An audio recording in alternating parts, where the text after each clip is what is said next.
ನೀನೇನು ಮಾಡ್ಲಿಕ್ಕಿಲ್ಲ ಅಂತಲೇ ಕಂಡದ್ದು. ಅದಕ್ಕಾಗಿ ನನಗೆ ಸ್ವಲ್ಪ ಬೇಸರ ಆದದ್ದು. ಹಾಗೆ ನಮ್ಮಲ್ಲಿ ವಾಗ್ವಾದವೇ ನಡೆದಿತ್ತಲ್ಲ. ವಾಗ್ವಾದ ನಡೆಯಿತು. ಮಾತು ಬರುವಾಗ ಪ್ರತಿ ಮಾತು ಬರುತ್ತದೆ. ರಣದ ಉತ್ಸಾಹ ಮೊದಲೇ ಇರುವಾಗ ಹೌದು, ಮಾತಿಗೆ ಮಾತು ಬೆಳೆದು ಹೋಗ್ತದೆ. ಆದರೆ ಸಮನ್ವಯವು ನಮ್ಮೊಡೆಯನಾದ ಕೌರವನಿಂದ ಸಾಧ್ಯ ಆಯಿತು. ಆ ಬಳಿಕ ಸಹಯೋಗವು ಸಮುಚಿತವಾಗಿ ಮತ್ತೆ ನೀನು ಆ ರಚಿಸಿದ ವ್ಯೂಹ, ಆ ಭಾರ್ಗವಾಸ್ತ್ರದ ಪ್ರಯೋಗ, ಇದೆಲ್ಲ ಕಂಡ ಮೇಲೆ ನನಗೆ ಸ್ವಲ್ಪ ನಂಬಿಕೆ ಬಂತು. ನಿನ್ನ ಮನಸ್ಸು ಸಂತೋಷವಾಯಿತು. ಆ ನಂತರ ಸ್ವಲ್ಪ ಜೊತೆಯಲ್ಲಿ ನಾವು ಬಂದೆವು. ಸತ್ಯ ಅಲ್ವಾ? ಈಗಂತೂ ಬಹಳ ಸಂತೋಷ ಆಗಿದೆ. ಹೌದಲ್ಲ?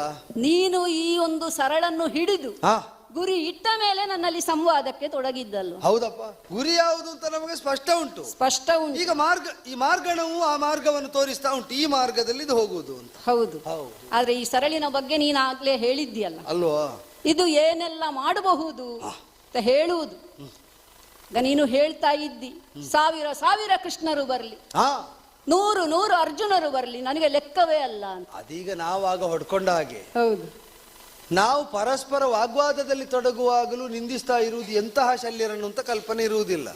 ಉತ್ತೇಜನದಿಂದ ಹೊಡಿತೇನೆ ಅಂದಾಗಲೂ ಎಂತಹ ಕೃಷ್ಣನಿಗೆ ಹೇಳುವುದು ಅಂತಲೂ ಕಲ್ಪನೆ ಇರುವುದಿಲ್ಲ. ಹೌದು. ಆದರೆ ಅಂತಹ ಮಾತುಗಳು ಆ ಕ್ಷಣಕ್ಕೆ ಸ್ಫೂರ್ತಿ ತುಂಬುತ್ತವೆ ಎಂಬುದು ಮಾತ್ರ ಸತ್ಯ. ಆದ್ರೆ ತಲೆಯನ್ನು ಕಾಯುವವರು ಯಾರಿದ್ದಾರೆ ಅಂತ ಪಾರ್ಥ ಕೇಳುವಾಗ ನೀನು ಕೌರವನೊಟ್ಟಿಗೆ ನನ್ನ ಹೆಸರನ್ನು ತಂದದ್ದು ನನಗೆ ಸಂತೋಷ. ಹೌದು, ಅದಕ್ಕೆ ತುಲ್ಯವಾದ ನೆಲೆಯಲ್ಲಿ ನೀವಿಬ್ಬರಿದ್ದೀರಿ. ನನ್ನನ್ನು ನೋಡಿದ್ದೀಯಲ್ಲ. ಹೌದೇ. ಹಾಗಾಗಿ ನನಗೆ ಬಹಳ ಸಂತೋಷ ಆಗಿದೆ, ಅತಿಶಯದ ಸಂತೋಷ.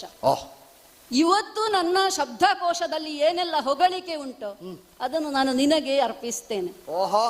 ಈಗ ನೋಡಿದ್ರೆ ಈ ಶರವನ್ನು ನೀನು ತೆಗೆದ ಮೇಲೆ ಆದ ಪರಿಣಾಮ ಇದೆಲ್ಲ ನೋಡಿದ್ರೆ ಏನಾಗಿದೆ ಈಗ ಇಲ್ಲಿಯ ತನಕ ಈ ಯುದ್ಧದಲ್ಲಿ ರಥಿಕನನ್ನು ಪ್ರತಿರಥಿಯೋ ಮಹಾರಥಿಯನ್ನು ಮತ್ತೊಬ್ಬ ಮಹಾರಥಿಯೋ ಒಂದೋ ಭಂಗಿಸುವುದಿಲ್ಲದಿದ್ರೆ ಹೊಗಳುವುದು ನಡೀತಾ ಇದ್ದದ್ದು. ಬಹುಶಃ ಇವತ್ತು ಸಾರಥಿಗಳು ಹೊಗಳುವ ದಿವಸ ಅಂತ ಕಾಣುತ್ತದೆ. ಸಾರಥಿ ತೊಡಗಿದ, ಈಗ ಕರ್ಣಸಾರಥಿ ಆಗಲಿ.